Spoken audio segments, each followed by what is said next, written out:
Hello again everyone, Truck CB Sales here with a tune-up report for Joe in Illinois on his RCI-2995DX. Joe, this thing's ready to come to you here, bud. She's aligned, clarifier modification done to it. I'll show you what we got going on here. I'll turn the RF power all the way up. 100 watt slug, 1X position. 45 watt carrier, turn all the way down, 5 watt slug there, 1 watt carrier. Show you on the peak side. We're going to have to go to the 2X position here.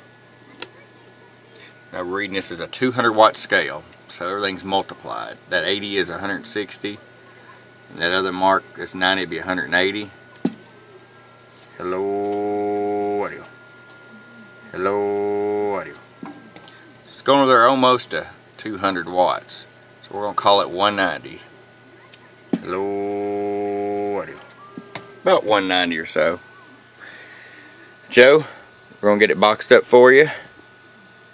Send it on out to you, my friend. I thank you very much from truckcbsales@gmail.com. Bye bye.